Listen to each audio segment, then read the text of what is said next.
So by popular demand, our next technique lab is going to cover the mechanics of a toe hook. We're going to look at how to place them, how to engage on them, and when to use them.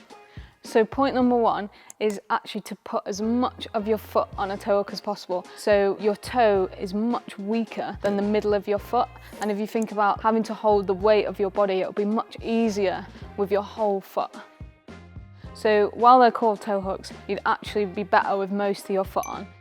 So a thing that will really help with toe hooks as well and getting the best amount of friction from that whole toe hook will be the shoes that you've got on, and if you can maximise the toe rubber that you've got. So on these, the toe rubber comes all the way up. That's really going to help. So point number two is that toe hooks are a really active position. So you've got to be tense all the way from your toe up to your hip and core. So you lock in that tension with a straight leg, and you'll find that if you are quite saggy through this, then your toe hook will probably slip off or you won't be able to progress.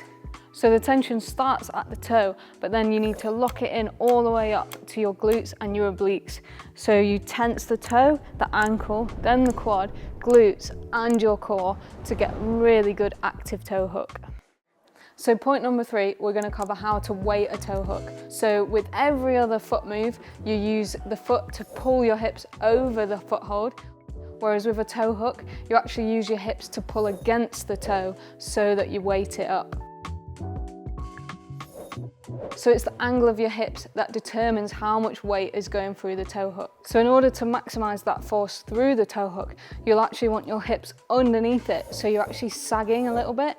That doesn't mean that you release that tension all the way from the toe to the core, but just keeping your hips under the hold. So point number four is that if you can, applying an opposing force with the other foot can be really helpful in weighting up the toe hook and moving off it. So this might be in the form of a bicycle, where you actually clamp the hold that you're toe hooking, or you might push against the wall to allow you to move upwards around the toe.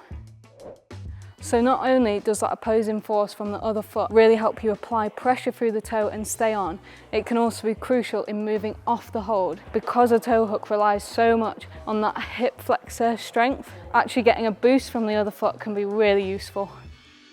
So our final point is when to utilise a toe hook. So the first main reason to use a toe hook is when you need to make a big reach and a heel hook just won't allow you to do it. The second reason to use a toe hook is when you're in steep terrain and you really need to lock in and take weight off your arms.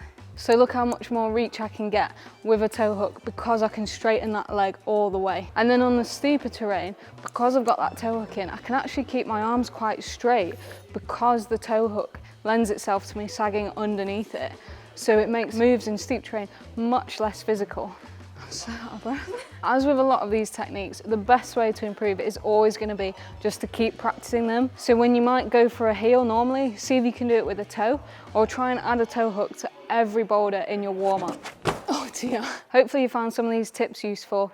Comment below for what our next technique lab should be on. See ya. Bye.